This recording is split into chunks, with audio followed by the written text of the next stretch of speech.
India کے چھوٹے سے شہر بیکانر کے قلب میں ایک آدمی نے خواب دیکھا، ایک ایسا خواب جو اسے کروڑ پتی بنا دے گا، ایک ایسا خواب جو لوگوں کے کھانے کے طریقوں کو ہمیشہ سے بدل دے گا۔ اس آدمی کا نام شری شیو کشن اگروال تھا، جو اپنے خواب کو پورا کرتے ہوئے ہندوستان کے سب سے زیادہ پسند کیے جانے والے برانڈ ہلدی رام کے مالک بنے اور 2019 میں $1 بلین سے زیادہ سیل کیا۔ ہلدی رام نے 1937 میں اپنی آجزانہ شروعات کے بعد ایک لمبا سفر طے کیا، لیکن یہ کامیابی کا سفر آسان نہیں تھا، بلکہ یہ چیلنجز، ناکامیوں اور سخت محنت سے بھرا ہوا تھا۔ آج ہمارے ساتھ آئیے ہم آپ کو ہلدی رام کی چھوٹی سی ریڑھی سے لے کر ایک مایہ ناز برانڈ تک کے سفر پر لے چلتے ہیں۔ لیکن ویڈیو آگے بڑھانے سے پہلے ہماری آپ سے گزارش ہے، ہمارے ریئل نالج چینل کو سبسکرائب کریں اور ساتھ میں بیل آئیکن کو بھی دبائیں تاکہ ہماری جانب سے آنے والی نئی ویڈیو آپ تک پہنچ سکے۔ دوستو، ہلدی رام کی بنیاد 1937 میں شری شیو کشن اگروال نے بیکانر، راجستھان، ہندوستان میں رکھی تھی۔ ابتدائی طور پر یہ ایک چھوٹی سی مٹھائی اور نمکین چیزوں کی دکان تھی، لیکن کئی سال گزرنے کے بعد یہ ہندوستان میں بکنے کے ساتھ باہر کے کئی ممالک کو بھی برآمد کرنا شروع ہو گیا تھا۔ دوستو، ہلدی رام اپنے اعلیٰ معیار کو کیسے برقرار رکھتا ہے؟ ہلدی رام کے ایک نمائندے کا کہنا ہے کہ ہلدی رام میں بہترین ممکنہ مصنوعات کو یقینی بنانے کے لیے کوالٹی پر خاصی نظر رکھی جاتی ہے اور اس کے لیے سخت اقدامات اور ہیلتھ سے متعلق معاملات پر غور کیا جاتا ہے۔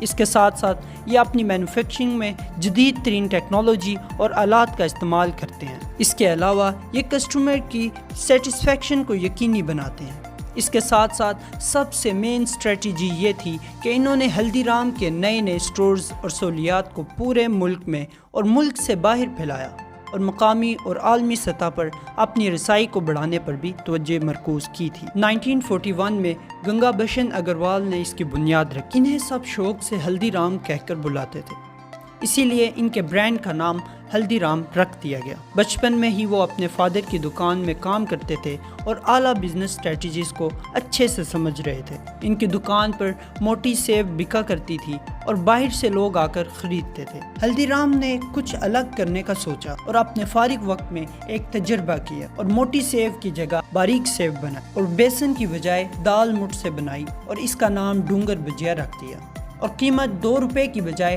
$5 رکھ کر اپنی یہ بجیا بیچنا شروع کی، جس کو اتنی پاپولیرٹی ملی کہ لوگوں نے $5 نہیں دے بلکہ یہ سوچ کر کہ وہ ایک ہائی کوالٹی کی چیز خریدنا شروع کر دی اور اس کی مانگ اور بھی زیادہ بڑھنے لگی اور ایک برانڈ انہیں کے نام سے جانے لگا۔ دوستو، یہ تو ایک بنیاد تھی جو کہ ہلدی رام نے رکھ دی تھی، مگر آگے کا کام شیو کشن اگروال نے 1960 میں شروع کیا، جو کہ کمپنی کو ایک ایسے لیول پر پہنچا گئے جو کہ ناقابل یقین تھا۔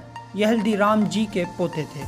جب انہوں نے بزنس کو جوائن کیا تھا تو تب ان کا خاندان 3 حصوں میں بڑھ چکا تھا، جو کہ کلکتہ، ناگپور اور بیکانر میں تھا، لیکن ناگپور کا بزنس کافی لو چل رہا تھا۔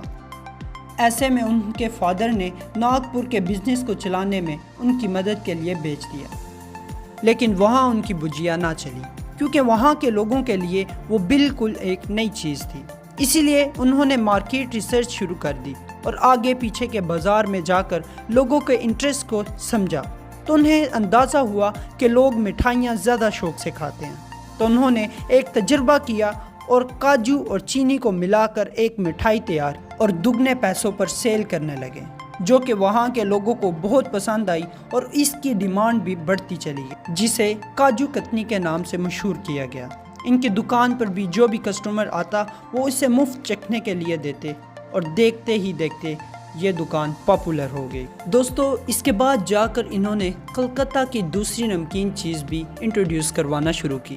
اس طرح ان کے بیسٹ بزنس اسٹریٹجی اور بیسٹ ٹیسٹ فوڈ کے ساتھ انہوں نے صرف 3 سالوں کے اندر 4 گنا تک سیل بڑھا۔ دراصل یہ صرف ایک شروعات تھی۔ اس کے بعد انہوں نے دیکھا کہ ناگپور کے لوگ فاسٹ فوڈ کافی پسند کرتے ہیں، اسی لیے انہوں نے اڈلی اور ڈوسا کو بھی اپنے برانڈ میں انٹروڈیوس کروایا۔ دیکھیں دوستو، اب ان کی بزنس اسٹریٹجی کو سمجھنے کی کوشش کر۔ پہلے جب وہ ناگپور میں آئے تھے تو ایک انجان سے لوگ تھے اور کوئی بھی انہیں جانتا نہیں اور نہ ہی ٹرسٹ کرتا، تو پھر انہوں نے لوگوں کو ان کی من پسند ڈشز بیچ کر ان کا ٹرسٹ گین کیا اور جب لوگوں کو ان پر بھروسہ ہو گیا تب انہوں نے ان کے سامنے وہ نئی ڈشز پیش کی جو پورے ناگپور میں کسی کے پاس نہیں تھی، اور کچھ ہی سالوں میں ترقی کے اعلیٰ اونچائیوں کو چھونے لگے۔ ان کی سکسیس سٹوری یہی نہیں رکی، بلکہ دوستو منوہر لال نے 2 اور اسٹریٹجیز اپنائی۔ پہلی اسٹریٹجی یہ تھی کہ انہوں نے اس وقت جب انڈیا کا کوئی برانڈ بھی پیکنگ پر اتنا دھیان نہیں دیتا تھا، انہوں نے ہلدی رام کی پروڈکٹ کو اعلیٰ کوالٹی اور پریمیم پیکنگ کروانا شروع کر دی، جس سے ان کے کسٹمر کو یہ احساس ہوا کہ وہ ایک ٹرسٹڈ برانڈ کی چیز کھا رہے ہیں، اور ایسا کرنے سے نہ صرف یہ برانڈ مشہور ہوا بلکہ لوگوں کا ٹرسٹ پہلے سے کئی گنا زیادہ بڑھ گیا۔ اس کے علاوہ منوہر لال جی کی دوسری اسٹریٹجی یہ تھی کہ انہوں نے بڑے بڑے شہروں میں اپنے برانڈ کی اوپننگ کروائی، اور دیکھتے ہی دیکھتے ان کا یہ بزنس پورے ہندوستان کے اندر پھیل گیا۔ اگر آج اس وقت ہلدی رام کی بات کریں تو آج ہلدی رام کی ویلیو $3 بلین کو کراس کر چکی ہے، اور ہلدی رام کا بزنس دنیا کے 80 سے زیادہ ممالک میں پھیلا ہوا ہے۔ دوستو اگروال خاندان کی 3 پیڑھیوں نے ایک معمولی بھجیا کے کاروبار کو اتنا بڑا بزنس امپائر بنا دیا، جس پر واقعی میں حیران ہونا بنتا ہے۔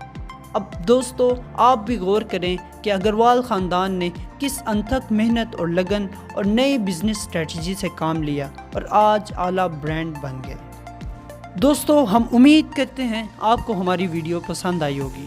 ویڈیو پسند آنے کی صورت میں ہماری ویڈیو کو لائک، شیئر اور کمنٹ کرنا مت بھولیے گا۔ فی امان اللہ۔